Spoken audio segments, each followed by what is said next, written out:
नमस्ते दोस्तों। क्या आपने कभी सोचा है कि दुनिया के सबसे पढ़े लिखे और बुद्धिमान लोग अक्सर पैसे के मामले में फेल क्यों हो जाते हैं, और वहीं एक साधारण सा इंसान जो शायद कॉलेज भी नहीं गया, वह करोड़ों की संपत्ति कैसे खड़ी कर लेता है। आज की हमारी यह चौथी ऑडियो बुक है, एक ऐसी किताब पर आधारित है जिसने दुनिया भर के लोगों को पैसे देखने का नज़रिया बदल दिया। लेखक मॉर्गन होसेल की वर्ल्ड फेमस किताब द साइकोलॉजी ऑफ मनी, यानी पैसे का मनोविज्ञान। अक्सर हम सोचते हैं कि पैसा कमाना एक गणित का खेल है जिसमें बस फॉर्मूले और नंबर्स की ज़रूरत होती है, लेकिन सच तो यह है कि पैसा कमाना इस बात पर निर्भर नहीं करता कि आप कितने स्मार्ट हैं, बल्कि इस बात पर निर्भर करता है कि आप बिहेव कैसे करते हैं। आज की इस कहानी में हम जानेंगे कि कैसे एक मामूली गैस स्टेशन पर काम करने वाला सफाई कर्मी करोड़ों का मालिक बन गया, और क्यों एक बड़ा इन्वेस्टर रातों रात सड़क पर आ गया। हम सीखेंगे आज़ादी का असली मतलब और उस जादू को जिसे दुनिया कंपाउंडिंग कहती है। तो अपनी आंखें बंद कीजिए और तैयार हो जाइए इस सफ़र के लिए जहां हम अपनी जेब से ज़्यादा अपने दिमाग को समझने की कोशिश करेंगे। चलिए शुरू करते हैं द साइकोलॉजी ऑफ मनी की समरी, आपकी अपनी भाषा हिंदी में। कल्पना कीजिए एक बहुत बड़ा आलीशान होटल है जहां दुनिया का सबसे अमीर लोग आते जाते हैं। वहां एक लड़का सफाई का काम करता है जिसका नाम रोनाल्ड रीड। रोनाल्ड ने अपनी पूरी ज़िंदगी एक गैस स्टेशन पर गाड़ियां साफ करते हुए और फर्श झाड़ते हुए बिता दी। जब वह 92 साल की उम्र में मरा तो पूरी दुनिया के अखबारों में उसकी चर्चा होने लगी। क्या उसने कोई लॉटरी जीती थी? नहीं। क्या वह कोई जासूस था? बिल्कुल नहीं। असल में जब रोनाल्ड मरा तो उसके बैंक खाते में 80 लाख डॉलर यानी करीब 65 करोड़ रुपए थे। उसने अपनी वसीयत में लाखों डॉलर स्थानीय अस्पताल और लाइब्रेरी को दान कर दिए।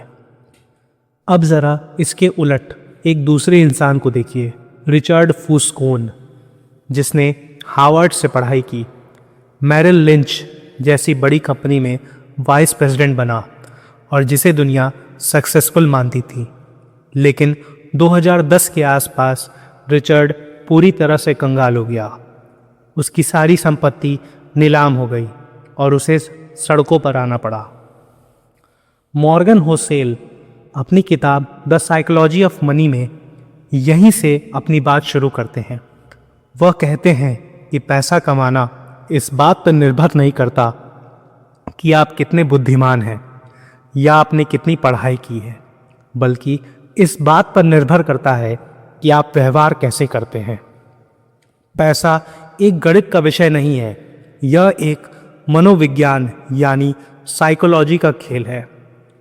चलिए इस कहानी को थोड़ा और गहराई में समझते हैं। हम अक्सर सोचते हैं कि अमीर वही है जिसके पास शानदार कार है या जो महंगे कपड़े पहनता है, लेकिन होसेल कहते हैं कि असली वेल्थ यानी संपत्ति वह है जो दिखाई नहीं देती। यह महंगी कार जिसे आपने नहीं खरीदा, वह हीरा जिसे आपने छोड़ दिया, वही आपकी बचत है। हम दिखावे के चक्कर में पैसा खर्च करते हैं ताकि लोग हमारी इज्जत करें, लेकिन असलियत यह है कि लोग अपनी कार को देखते हैं, आपको नहीं। वे मन ही मन सोचते हैं कि काश मेरे पास भी ऐसी कार होती। वे कभी यह नहीं सोचते कि वाह, यह आदमी कितना महान है। इसे लेखक man in the car paradox कहते हैं। पैसा कमाने की इस यात्रा में एक और बड़ा खिलाड़ी है जिसे हम अक्सर नज़रअंदाज कर देते हैं, वह है किस्मत। जब बिल गेट्स स्कूल में थे तो वह दुनिया के उन गिने चुने 300 बच्चों में से एक थे जिनके स्कूल में कंप्यूटर था। अगर उस समय उनके पास वह कंप्यूटर नहीं होता तो शायद आज माइक्रोसॉफ्ट नहीं होता। इसका मतलब यह नहीं है कि उन्होंने मेहनत नहीं की, लेकिन मेहनत के साथ साथ सही समय पर सही जगह होना भी जरूरी है। इसलिए जब आप किसी को सफल देखें तो उसकी पूरी नकल ना करें, क्योंकि उसकी सफलता में किस्मत का भी एक हिस्सा है जो शायद आपके पास पैसा ना हो। पैसे का खेल में सबसे बड़ी गलती जो हम करते हैं वह है पर्याप्त का पता ना होना। एक बार बहुत बड़ी पार्टी में दो लेखक बात कर रहे थे। एक ने दूसरे से कहा, देखो, उस हेज फंड मैनेजर ने कल एक दिन में उतना कमाया जितना तुम पूरी जिंदगी भर अपनी किताबों से नहीं कमा पाओगे। दूसरे लेखक ने शांति से जवाब दिया, हाँ, लेकिन मेरे पास एक ऐसी चीज है जो उसके पास कभी नहीं होगी। मेरे पास पर्याप्त का एहसास है। अगर आपको यह नहीं पता होगा कि कहाँ रुकना है तो आप हमेशा असुरक्षित महसूस करेंगे, चाहे आपके पास करोड़ों रुपए क्यों ना हो। अब बात करते हैं उस जादू की जिसे अल्बर्ट आइंस्टीन ने दुनिया का 8वां अजूबा कहा था, कंपाउंडिंग। वॉरेन बफेट की सफलता का राज यह नहीं है कि वह बहुत बड़े जीनियस हैं, बल्कि यह है कि वह बहुत लंबे समय से निवेश कर रहे हैं। उन्होंने 11 साल की उम्र में से निवेश करना शुरू कर दिया था और उनकी 90% से ज़्यादा दौलत उनके 60वें जन्मदिन के बाद बनी। कंपाउंडिंग एक ऐसे बीज की तरह है जो शुरू में बहुत धीरे बढ़ता है, लेकिन अगर आप इसे समय दें तो यह एक विशाल बरगद का पेड़ बन सकता है। यहाँ समस्या यह है कि हम सबको जल्दी है अमीर बनना है और इसी चक्कर में हम गलतियाँ कर बैठते हैं। पैसे के मामले में एक और ज़रूरी सबक है गलती की गुंजाइश रखना। बहुत से लोग सोचते हैं अगर उनका प्लान सही रहा तो वह अमीर बन जाएंगे, लेकिन बुद्धिमान व्यक्ति वह है जो यह सोच कर चलता है अगर मेरा प्लान फेल हो गया तब भी मैं बर्बाद नहीं होऊंगा। भविष्य अनिश्चित है, कभी मंदी आएगी, कभी महामारी, कभी नौकरी जाएगी। इसलिए हमेशा अपने पास एक ऐसा बैकअप रखें जो आपको बुरे वक्त में टूटने ना दे। एक और दिलचस्प बात जो लेखक बताते हैं वह है आज़ादी। पैसे के सबसे बड़ा फ़ायदा यह नहीं है कि आप बड़ी चीज़ खरीद सके, बल्कि यह है कि आप अपने समय पर अपना हक पा सके। सुबह उठकर अगर आप यह कह सके कि आज मैं जो चाहूँगा वो कर सकता हूँ, तो आप दुनिया के सबसे अमीर इंसान हैं। अपनी मर्जी का काम करना, अपनी मर्जी के लोगों के साथ और अपनी मर्जी के समय पर, यही असली दौलत है। जैसे जैसे हम इस कहानी के अंत की ओर बढ़ते हैं, हमें यह समझ आता है अमीर होना और समृद्ध होना दो अलग बातें हैं। अमीर होना वर्तमान की आय है जो दिखाई देती है, लेकिन समृद्ध होना वह पैसा है जो आपने कभी खर्च नहीं किया, जो आपके बैंक में है और जो आपको भविष्य में सुरक्षा और आज़ादी देता है।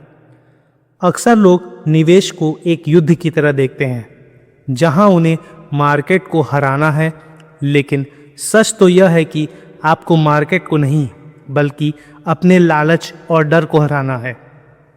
एक अच्छा निवेशक वह नहीं होता जो हमेशा सही फैसले लेता है, बल्कि वह है जो तब तक डटा रहता है जब बाकी सब डर के मारे भाग रहे होते हैं।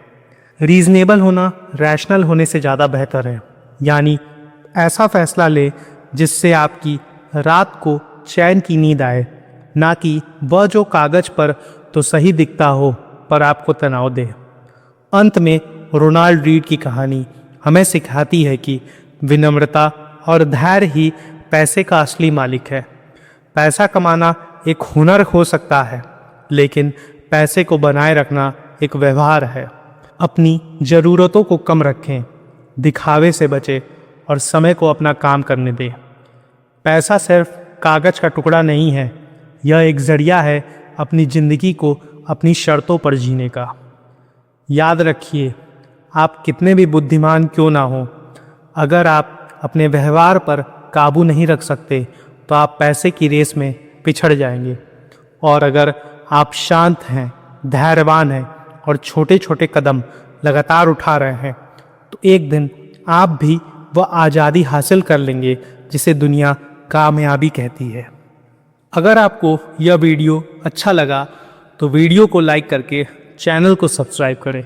धन्यवाद।